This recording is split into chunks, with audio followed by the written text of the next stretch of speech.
کرائے حضرت بی فاطمہ الزہرا نے نظریں جھکا لی، ارشاد فرمایا اے فاطمہ اس پوری کائنات میں علی سے بہتر کوئی نہیں ہو سکتا تمہارے خاطر، سب سے بہتر تمہارے لیے آ کر بیٹھا ہے، کیا کہتی ہو؟ نظریں جھکا لی۔ نیک بیبیاں، پاک بیبیاں باپ سے بحث نہیں کرتی، میں اس سے کروں گی، میں اس سے نہیں کروں گی۔ جو شریف بیٹیاں ہوتی ہیں وہ کہتی ہیں میرا باپ میرا ذمہ دار ہے، میرا باپ میرا وکیل ہے، باپ جو بولے بیٹی تیار ہو جایا کرتی ہے۔ شریف بیٹیاں، خاندانی بیٹیاں۔ عزیزان گرامی قدر سیدہ فاطمہ الزہرا نے نظریں جھکائی، رسول اللہ باہر تشریف لائے، ارشاد فرمایا علی مبارک ہو، تمہارا رشتہ قبول کر لیا گیا، اب یہ بولو شادی کے لیے کیا ہے؟ کہ سرکار علی آپ کے سامنے ہے، علی کے پاس کیا ہے آپ کو بھی یہ پتہ ہے؟ کچھ بھی نہیں ہے۔ کہنے لگے کچھ تو ہوگا، کہنے لگے حضور میرے پاس ہے ہی کیا؟ فرمایا گھوڑا، کہنے لگے حضور ہے۔ زرا، حضور ہے۔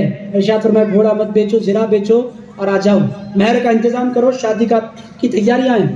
حضرت مولا علی کا چہرہ کھل اٹھا، رشتہ حضور کے داماد بننے والے ہیں، باہر تشریف لائے، چہرہ دیکھا، ابو بکر صدیق نے گلے سے لگا لیا، فاروق اعظم نے گلے سے لگا لیا، فرمایا علی مبارک ہو، علی مبارک ہو۔ حضرت مولا علی شیر خدا نے کہا آپ دونوں کو بھی اللہ جزائے خیر عطا فرمائے، مگر مجھے شادی کی تیاریاں کرنا ہے، جانا ہے۔ یہ شادی کے الفاظ ادھر چل رہے ہیں، ادھر سے حضرت عثمان غنی آئے، فرمایا بھائی کس کو مبارکبادیاں دی جا رہی ہیں، کس بات کی مبارکبادیاں ہیں؟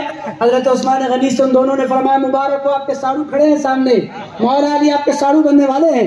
ارے فاطمہ الزہرا کے شوہر کہنے لگے ہاں، ارشاد فرمایا بھائی کدھر جا رہے ہو؟ کہنے لگے گھر میں زرا ہے، بیچنے کے لیے بازار جا رہا ہوں۔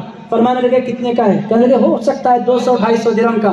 جیب میں سے 400 درہم نکالے، فرمایا یہ 400 درہم قبول فرما لی۔ حضرت مولا علی شیر خدا نے فرمایا یہ کیا ہے؟ کہنے لگے وہ جو گھر میں زرا رکھا ہوا میں نے خریدنا چاہتا ہوں۔ حضرت عثمان غنی نے فرمایا مولا علی شیر خدا کرم اللہ تعالی الکریم نے 400 درہم لے لیے، قیمت زیادہ، کہنے لگے کچھ بھی نہیں ہے، میری طرف سے نذرانہ ہے، قبول فرما لیں۔ مولا علی شیر خدا نے لے لیا، پھر جانے لگے، اب کدھر جا رہے ہیں؟ زرا لانے کے لیے۔ ارشاد فرمایا زرا میں نے خرید بھی لیا، آپ کو تحفتاً پیش بھی کر دیا۔ عزیزان گرامی قدر ادھر باہر نکلے، ادھر پھر اندر داخل، حضور میں آ گیا، حضور نے فرمایا کیا ہوا؟